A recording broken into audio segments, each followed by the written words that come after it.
नमस्कार दोस्तों।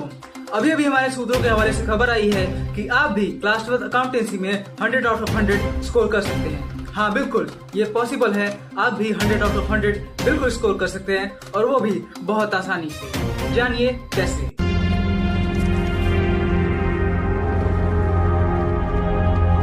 हेलो दोस्तों, पिछले वीडियो में हमने क्लास 12 इकोनॉमिक्स को डिस्कस किया था कि उस सब्जेक्ट में कैसे अच्छे मार्क्स स्कोर करें, और इस वीडियो में हम डिस्कस करने वाले हैं कि अकाउंटेंसी में अच्छे मार्क्स कैसे स्कोर करें। तो चलिए शुरू करते हैं। तो क्लास 12 अकाउंटेंसी में जो मेजर बुक मानी जाती है वो है डीके गोयल की, और डीके गोयल की बुक दो पार्ट में बटी हुई है, पार्ट ए और पार्ट बी, जिसमें 3 किताबें हैं। पार्ट ए से वॉल्यूम 1, जिसमें आप partnership fundamental, change in PSR, admission, retirement और डेथ ऑफ द पार्टनर पढ़ेंगे। पार्ट ए से ही वॉल्यूम 2, जिसमें आप issue of shares, debentures, redemption of debentures, NPO, ये सारी चीजें पढ़ेंगे। और पार्ट बी, जिसमें आप कैश फ्लो स्टेटमेंट और रेशियोज, ये सारी चीजें पढ़ेंगे। तो पिछले वीडियो की तरह ही हम सेम पैटर्न इस वीडियो में भी फॉलो करने वाले हैं, जिसमें हम अकाउंटेंसी के प्रीवियस क्वेश्चंस पढ़ेंगे, जो कि इतने सारे प्रीवियस क्वेश्चन पेपर्स हमने इकट्ठा किए हैं आपके लिए। और दूसरी चीज़, जो सबसे इंपॉर्टेंट चीज़ है, वो है सैम्पल पेपर, जो कि ये ओसवाल पब्लिकेशन की है, और एक और सैम्पल पेपर है जो कि अरिहंत की है। तो ये सारी चीज़ें हम एनालाइज करेंगे, और इन सब में क्वेश्चन का जो पैटर्न होता है वो एक ही तरह का होता है। और इन सबको एनालाइज करने के बाद ये मेरा पर्सनल एक्सपीरियंस है कि आप इन पेपर्स को जब पढ़ेंगे, जब देखेंगे और जब समझेंगे, तो आपको समझ में आएगा कि क्वेश्चंस लगभग सेम ही आते हैं हर साल, लेकिन उनका वो जैसे मैथमेटिक्स में होता है ना कि नंबर चेंज कर देंगे, सेम वही चीज़ होता है कि नंबर चेंज कर देंगे, हल्का सा पैटर्न चेंज कर देंगे, लेकिन क्वेश्चन वही आएगा।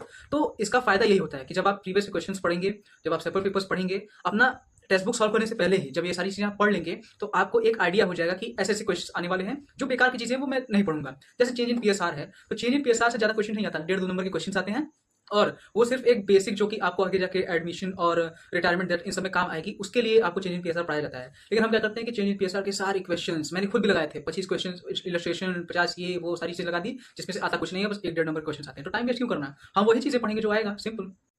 फॉर एग्जाम्पल, ये क्वेश्चन 2022 के बोर्ड एग्जाम्स में आया था। ये क्वेश्चन नंबर 34 है अकाउंटेंसी के एग्जाम का। तो इसमें देखिए आपको कैश फ्लो स्टेटमेंट बनाने को बोला गया है। अब मैं आपको 2023 के बोर्ड एग्जाम का क्वेश्चन नंबर 34 ही दिखाता हूँ। ये देखिए, ये क्वेश्चन नंबर 34 क्लास 2023 का है, जिसमें सेम आपको कैश फ्लो स्टेटमेंट ही बनाना है। तो जैसा मैंने कहा कि पैटर्न हर साल सेम ही रहता है, आपको क्वेश्चंस वहीं से उठा के दिए जाएंगे, बस नंबर चेंज होंगे, हल्का सा उसमें कुछ टेक्निकलिटी थोड़ी सी चेंज होगी, जो कि आपको समझना होगा, जो आपको प्रैक्टिस से आगे समझ में आ जाएगा। जब आप बहुत सारे क्वेश्चंस लगाएंगे, अपने text book illustrations, previous question, sample paper, ये सारी चीजें जब आप लगाएंगे, तो आपको अपने आप वो सारी चीजें समझ में आने लगेगी कि कहाँ से फंसा सकता है आपको बोर्ड एग्जाम, जो कि आप अच्छी तरीके से टैकल कर पाए। तो चलिए अब बात करते हैं कि हम इसको प्रिपेयर कैसे करें। तो जैसे कि हम जानते हैं कि सबसे पहले आपको क्या करना है, सिलेबस पढ़ना होगा कि सिलेबस हमारा क्या है, हमें पढ़ना क्या क्या है, और कहाँ से कितने नंबर के क्वेश्चन आएंगे, ये सबसे ज्यादा इंपॉर्टेंट है। उसके बाद प्रीवियस क्वेश्चन और सैंपल पेपर, इनको एनालाइज करना है। एनालाइज में जैसे मैंने आपको दिखाया क्वेश्चन नंबर 34 2022 के एग्जाम का और 2023 के एग्जाम का, दोनों का सेम था। मैं आपको और दिखा सकता हूं, 2018, 2019, 20 सारे एग्जाम में सेम पैटर्न होता है। Question number 34 cash flow statement से ही आएगा, वहीं से वो क्वेश्चन उठा के देगा। उसका थोड़ा सा मतलब अंदर की चीजें थोड़ी सी चेंज होंगी, लेकिन क्वेश्चन उसी चैप्टर से होगा, वही टॉपिक से होगा।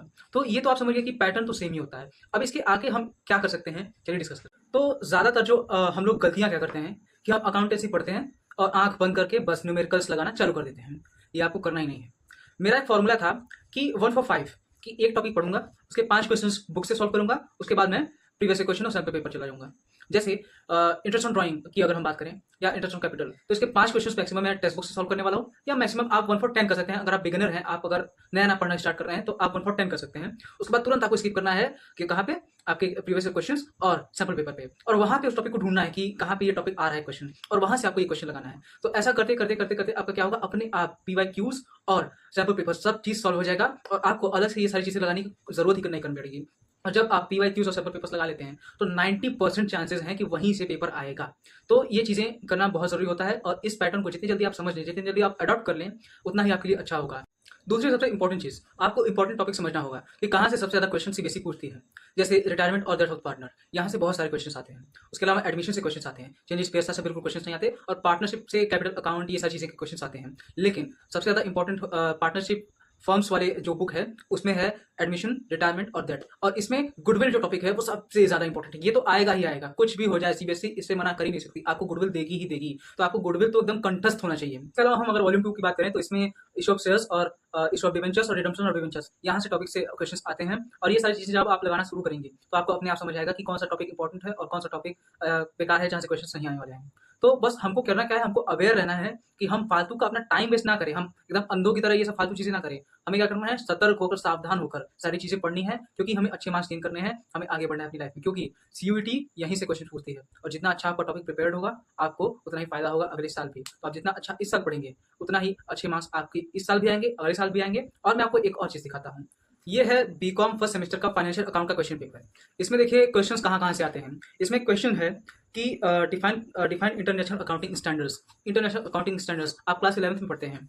देखिए इसमें क्वेश्चन दिया हुआ है डिफाइन जर्नल, आप क्लास 11th पढ़ते हैं। तो अगर आप ये सारे क्लास अगर अपने अच्छे से पढ़ेंगे, तो आपको फ्यूचर में ज्यादा मेहनत करने की कोई जरूरत नहीं पड़ेगी। आपको सारी चीजें अपने आप समझ में आने लगेगी, और आपको अपने जो करियर की तरफ आप जब मुड़ेंगे, तो वहां आपको फायदा होगा। आपको ग्रेजुएशन में ज्यादा दिक्कतें नहीं आएंगी अगर आप इस साल मन लगा के पढ़ते हैं तो। नेक्स्ट पॉइंट, एक सबसे बड़ी गलती जो हम सब करते हैं जाने अनजाने में, जो कि मैंने भी की थी, जिसकी वजह से मेरे 6 मार्क्स कटे थे अकाउंटेंसी में। जिसमें हम क्या करते हैं कि हम न्यूमेरिकल्स को खूब सॉल्व करते हैं, न्यूमेरिकल्स में हमारा एक भी नंबर नहीं कटेगा, लेकिन हम क्या करते हैं, हम थियरी को निगलेक्ट करते हैं, और वहीं पे काम फंस जाता है। थ्योरी से ही आ जाते हैं मल्टीपल चॉइस क्वेश्चंस, और वहां पे हमारे नंबर कट जाते हैं। तो आपको थ्योरी भी ध्यान रखना पड़ेगा, थ्योरी में जो टेक्निकल चीजें हैं वहां पे ध्यान रखना पड़ेगा। जैसे फाइनेंशियल स्टेटमेंट जो पार्ट बी वाला जो बुक है, वहां से बहुत सारी थ्योरीज आती हैं जो कि एमसीक्यू के फॉर्म में आपसे पूछी जाएंगी। तो वो आपको पढ़ना पड़ेगा, थोड़ा सा आपको रटना भी पड़ेगा। अगर आप कोशिश करेंगे तो रट जाएगा, क्योंकि ये सारी चीजें तो याद करने की कोई जरूरत नहीं है, ये आगे कोई काम आने वाली नहीं है। लेकिन थोड़ा पढ़ना तो पड़ेगा, क्योंकि अगर आपको अच्छे मार्क्स स्कोर करने हैं, आपको फुल मार्क्स स्कोर करने हैं, तो आपको एक एक मार्क्स काउंट करने होंगे, आपका एक भी नंबर कटना नहीं चाहिए। हम सब एक सबसे बड़ी गलती क्या करते हैं कि हम अपना पूरा सिलेबस कंप्लीट कर लेंगे, उसके बाद अपने प्री बोर्ड से लेंगे, फिर लास्ट में हम क्या करेंगे, सैंपल पेपर्स और पीवाईक्यूज पे जाएंगे। यही सबसे बड़ी गलती करते हैं हम। इसको टैकल करने के लिए 2 स्ट्रेटेजीज हैं मेरे पास, जो कि आपको सबसे ज्यादा काम आएंगी। पहला, जैसा मैंने कहा कि आप एक टॉपिक लगाएंगे 1 for 10 क्वेश्चंस लगाएंगे अपने अपने बुक्स के, फिर आप शिफ्ट हो जाएंगे पीवाईक्यूज और सैंपल पेपर्स में। वहां पे आप ढूंढेंगे कि कहाँ से हमारे टॉपिक से क्वेश्चंस आ रहे हैं, और इस टॉपिक से कहाँ पे क्वेश्चंस आ रहे हैं, कितने मार्क्स से आ रहे हैं, कहाँ कहाँ से ये फंसा रहा है हमें, ये सारी चीजें आप समझेंगे। जिससे होगा क्या कि आप जब हर टॉपिक के क्वेश्चन सॉल्व करते जाएंगे, तो आपका अपने आप पीवाईक्यूज और सैंपल पेपर सॉल्व हो जाएगा, और आप उस लेवल के क्वेश्चन तक पहुंच जाएंगे। आपको समझ आ जाएगा कि कहाँ कहाँ से बोर्ड से क्वेश्चन पूछे जाते हैं। टेक्निक नंबर 2 कि आप एक चैप्टर लगाइए और उसका फिर पीवाईक्यूज और सैंपल पेपर सॉल्व कीजिए। जैसे कि आपने पार्टनरशिप फंडामेंटल्स लगाया, अब उसके सारे क्वेश्चन पीवाईक्यूज पिछले 10 साल के उठा लीजिए, उसमें जितने भी पीवाईक्यूज में पार्टनरशिप फंडामेंटल्स क्वेश्चन आए हैं, वहां के क्वेश्चंस और सैंपल पेपर्स के क्वेश्चंस सॉल्व करिए। अगर आप एक चैप्टर मैक्सिमम बहुत टाइम लेते हैं आप, तो मैक्सिमम 2 हफ्तों में आप सॉल्व कर देंगे पीवाईक्यूज और सैंपल पेपर्स के साथ।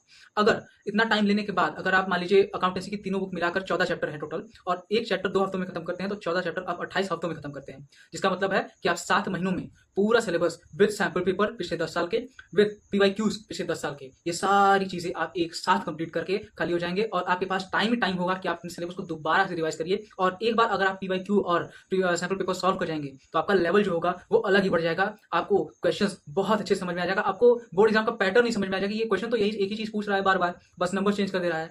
तो आप आसानी से सारी चीजें सॉल्व कर पाएंगे, और आसानी से अच्छे मार्क्स स्कोर कर पाएंगे अपने इस सब्जेक्ट। सबसे इंपॉर्टेंट पॉइंट जो कि आपको हमेशा ध्यान में रखनी होगी, वो होगी कॉन्फिडेंस। आपको हमेशा बहुत कॉन्फिडेंस रहना होगा, आपको बिल्कुल डरना नहीं है। आप करते क्या हो, जब आप क्लास 12 में आते हो, आप अकाउंटेंसी की ऐसी 3 मोटी मोटी किताबें देखकर आप घबरा जाते हो। घबराना बिल्कुल नहीं है, ये सारी चीजें बहुत आसान है, बहुत आसानी से आप सॉल्व कर पाएंगे। तो घबराना बिल्कुल नहीं है, अपना कॉन्फिडेंस हाई रखिए, आप बिल्कुल बहुत अच्छी तरह से सारी चीजें कर। तो चलिए अब बात करते हैं कि हम क्वेश्चन पेपर को कैसे अटेम्प्ट करेंगे। हमने सारी प्रिपरेशन कर ली, सब कुछ कर लिया, लेकिन क्वेश्चन पेपर में हम नर्वस हो गए, हमारा प्रिपरेशन ही नहीं था कि हम अटेम्प्ट कैसे करें, तो सारी चीजें बेकार हो जाएंगी, सारी मेहनत बेकार हो जाएगी। तो चलिए शुरू करते हैं कि कैसे हम क्वेश्चन पेपर को अटेम्प्ट करेंगे। तो आपका क्वेश्चन पेपर 2 पार्ट में डिवाइडेड होगा, पार्ट ए और पार्ट बी। पार्ट ए से वॉल्यूम 1 और वॉल्यूम 2, जिसमें पार्टनरशिप फर्म्स और इशू ऑफ शेयर डिबेंचर्स ये सारी चीजें आएंगी। पार्ट बी में से फाइनेंशियल स्टेटमेंट से चीजें आएंगी। तो आपको करना क्या है, सीधे कुछ नहीं पढ़ना है, आपको आंख बंद करके लास्ट क्वेश्चन पे जाना है, क्वेश्चन नंबर 34। क्वेश्चन नंबर 34 आएगा आपको कैश फ्लो स्टेटमेंट बनाने के लिए। क्वेश्चन नंबर 34 पे जाने के लिए मैं आपको इसलिए कह रहा हूं, क्योंकि क्वेश्चन नंबर 34 पहला तो 6 नंबर का होगा, दूसरा सबसे लंबा क्वेश्चन होगा, और जब आप सबसे लंबा क्वेश्चन पहले ही सॉल्व कर लेंगे, तो आप शुरू में होता क्या है कि हम बहुत फ्रेश रहते हैं और हमारा दिमाग तेज काम करता है। तो सबसे हार्ड क्वेश्चन अगर हम पहले ही सॉल्व कर लेंगे, तो हमारे लास्ट में थोड़ा टाइम बचा रहेगा, और हम उसमें एमसीक्यू आसानी सॉल्व करेंगे। 16 एमसीक्यू आएंगे आपके क्वेश्चन पेपर में, तो आपको एमसीक्यू सॉल्व करने के लिए एक अप्रोप्रिएट टाइम मिल जाएगा अगर आप हार्ड क्वेश्चन पहले ही सॉल्व कर लेते हैं। और इसमें एक और चीज होती है कि अगर आप साफ सफाई से रखते हैं अपने पेपर को, तो साफ सफाई से रखते हैं, तो जो टीचर होता है, जो एग्जामिनर होता है, जो हमारी कॉपी को चेक करता है, वो देखते ही खुश हो जाता है, और खुश होते ही वो हमारे पेपर में स्टेप मार्किंग करना स्टार्ट कर देता है। अगर आपने अच्छी तरीके से बॉक्स किया है क्वेश्चंस को, अच्छी तरीके से लाइनें बनाई है, डेबिट क्रेडिट अच्छी जगह लिखा है, तो ये सारी चीजें आपको छोटी छोटी चीजें फायदे देती हैं आपको एग्जाम में। तो आपको हर छोटी से छोटी चीज पे आपको ध्यान देना होगा। बड़े क्वेश्चन को सॉल्व करने के लिए जो सबसे अच्छा तरीका होता है, जो मैंने कहा, वो होता है साफ सफाई। आप जितनी साफ सफाई से क्वेश्चन को लिखेंगे, जितना आप क्लीन लिखेंगे, जितना आप अप्रोप्रिएट लिखेंगे, उतना ज्यादा चांसेस है आपके मार्क्स को बढ़ने के लिए। आपको ऐसा करना है जैसे आपने बुक से उठाया और छाप दिया, आपको कोई अलग चीज नहीं करना होगा। आपको अगर अगर रफ बनाना है तो आप पीछे एक पेज ऊपर हेडिंग डाल दीजिए रफ का और वहाँ पे रफ वर्क करिए, लेकिन सामने आपको बिल्कुल भी कट वगैरह कुछ नहीं करना है, आपको एकदम एक्जैक्टली किताबों की तरह लिखना है। अगर आप शुरू में ही कट पीट करना स्टार्ट कर देते हैं तो आपकी कॉपी को अफेक्ट करेगा और एग्जामिनर का दिमाग खराब हो जाएगा, इरिटेट हो जाएगा वो आपकी कॉपी को चेक करने के लिए, और जैसा कि अगर वो इरिटेट हुआ तो आपकी कॉपी गई। Point number 3, tools. आप एक ब्लू पेन लेंगे, एक नहीं 2 ब्लू पेन लेंगे, और वो नए नहीं होने चाहिए, आप उसको यूज़ कर चुके हो वैसे पेन होने चाहिए। और दूसरा, आप 15 सेंटीमीटर का स्केल यूज़ करते हैं, उसके जहाँ आप 30 सेंटीमीटर का स्केल यूज़ करिए, क्योंकि जो बोर्ड की कॉपी होती है वो बहुत लंबी चौड़ी होती है, और उसमें आपको अगर 15 सेंटीमीटर का स्केल यूज़ करेंगे तो वहाँ पे आपको टाइम लगेगा। अगर आप 30 सेंटीमीटर का स्केल यूज़ करेंगे तो ज़्यादा टाइम कंज्यूमिंग नहीं होगा, आपको एक ही बार में सारी लाइन खींचने में आसानी होगी। पॉइंट नंबर 4, अगर कोई क्वेश्चन नहीं आ रहा है, कहीं पे अगर आप अटक गए, जैसे आप कोई क्वेश्चन लगा रहे हैं रिटायरमेंट का और वहाँ पे आप गुडविल में अटक गए, तो गुडविल छोड़िए, बाकी सारी चीज़ें तो लगा लीजिए। जैसे आप रिवैल्यूएशन में अगर गुडविल के अलावा बात करें तो पार्टनर्स कैपिटल अकाउंट तो आप सॉल्व ही नहीं कर पाएंगे गुडविल के बिना। तो आप जैसे वर्कमैन कंपनसेशन रिजर्व आप सॉल्व कर सकते हैं गुडविल के बिना। तो ये सारी चीजें आप सॉल्व करके रख लीजिए। आप गुडविल लास्ट में करिएगा, जहां पे आप फंसे हैं उस पॉइंट को आप लास्ट में लगाएंगे। तुरंत अगले क्वेश्चन पे स्किप करिए, उसके लिए जगह छोड़ दीजिए। वो जो क्वेश्चन आप लगा रहे हैं जहां पे आप फंसे हैं उसके लिए जगह छोड़ दीजिए और तुरंत स्किप करिए नेक्स्ट क्वेश्चन पे। नेक्स्ट क्वेश्चन को लगाइए, और अगर आप हाफ पेज पे क्वेश्चन को स्किप करते हैं और वहीं से एक नया क्वेश्चन स्टार्ट कर देते हैं तो आप बहुत गलत काम करेंगे। अगर आप एक पेज टच कर रहे हैं कोई भी क्वेश्चन सॉल्व करते हुए, तो अगला क्वेश्चन आप उस पेज पे लिखेंगे ही नहीं, भले ही नीचे पूरा पेज खाली हो, आपको वहां पे पन्ने नहीं बचाने, आपके अपने घर से नहीं जाएंगे। आप क्या करेंगे, अगले क्वेश्चन को अगले पेज से स्टार्ट करेंगे उससे, और क्वेश्चन नंबर आप बीच में डालेंगे और बीच में डाल के उसको एक बॉक्स में कर दीजिएगा, ताकि एग्जामिनर का जो कंसंट्रेशन है वो भंग ना हो, वो इरिटेट ना हो आपकी कॉपी चेक करने में। सबसे इंपॉर्टेंट चीज, क्रोनोलॉजिकल ऑर्डर। जितने अच्छे ऑर्डर में आप अपने कॉपी को लिखेंगे उतना ज़्यादा आपको फायदा होगा इस एग्जाम में। आप एग्जामिनर को परेशान करेंगे, क्वेश्चन नंबर 34 पहले, फिर उसके बाद क्वेश्चन नंबर 16, फिर उसके बाद क्वेश्चन नंबर 20, तो एग्जामिनर आपको बिल्कुल अच्छे मार्क्स नहीं देगा। स्टेप मार्किंग तो आप भूल जाइए। तो आप क्रोनोलॉजिकल ऑर्डर जरूर से जरूर फॉलो करें। मैक्सिमम क्वेश्चंस पे आपके साथ क्या होगा कि और करके आएंगे। जैसे क्वेश्चन नंबर 18 आया तो पहला क्वेश्चन आ गया इशू ऑफ शेयर से, फिर दूसरा क्वेश्चन आ गया इशू ऑफ डिवेंचर से, उसमें बीच में और करके कर दिया। तो आप हड़बड़ी में कोई चीज़ नहीं करेंगे कि आपने पहला ही क्वेश्चन पढ़ा तुरंत लगाना स्टार्ट कर दिया। अगर आपको इशू ऑफ शेयर्स अच्छे से आता है तो आप इशू ऑफ शेयर सॉल्व करेंगे, अगर आपको इशू ऑफ डिवेंचर्स अच्छे से आता है तो आप इशू ऑफ डिवेंचर सॉल्व करेंगे। दोनों सॉल्व मत करिएगा, आपका टाइम वेस्ट होगा, आपको नंबर नहीं मिलेगा, सब कुछ कट जाएगा। एक ही सॉल्व करिएगा, लेकिन जो सबसे बेस्ट तरीके से आपको आता है वही क्वेश्चन सॉल्व करिएगा। इससे होगा क्या, आपके मार्क्स बढ़ेंगे। और एक और पॉइंट है, कैलकुलेशन को जितना फास्ट रखेंगे उतना ज़्यादा आपको फायदा होगा। जैसे 100 का 23% क्या होगा, 1500 का 23% क्या होगा, ये सारी चीज़ें आपको 5 सेकंड 10 सेकंड्स के टाइम में निकालना आना चाहिए। तो आप अपनी कैलकुलेशन पे थोड़ा सा मेहनत करिए, प्रैक्टिस करिए, आपको कैलकुलेशन बहुत अच्छी तरीके से आ जाएगा। And the last point, practice practice practice. Accountancy में जितना ज़्यादा आप प्रैक्टिस करेंगे उतना ज़्यादा चांसेस होगा कि आपके मार्क्स बढ़ेंगे। तो हम गलतियाँ क्या करते हैं कि हम डीके गोयल की बुक को छोड़कर हम तुरंत भागते हैं आर एस ग्रेवाल की बुक पे, और भी कई सारी बुक है मार्केट में। ये चीज़ें मत करिएगा, पहले डीके गोयल अच्छे से सॉल्व कर लीजिए। आप श्योर हो जाइए कि डीके गोयल में ऐसा कोई क्वेश्चन ही नहीं बचा है जो मैं सॉल्व नहीं कर सकता, तब आप दूसरी चीज़ों पे जाइए। तब भी आप दूसरे बुक में ना जाइए, तब आप प्रीवियस क्वेश्चन और सैम्पल पेपर्स पे जाइए। जैसा मैंने टेक्निक बताया 2 टेक्निक, उनको आप फॉलो करिए। उसके बाद भी अगर आप श्योर रहते हैं कि अब मुझे प्रैक्टिस करने की कुछ बचा ही नहीं है, तब आप दूसरे राइटर्स पे जाइए। तो जितना ज़्यादा आप प्रैक्टिस करेंगे उतना ज़्यादा आपके लिए फायदेमंद होगा, उतना ज़्यादा होगा आपके लिए अच्छा आसान मार्क्स को गेन करना। तो practice practice practice. Thank you very much.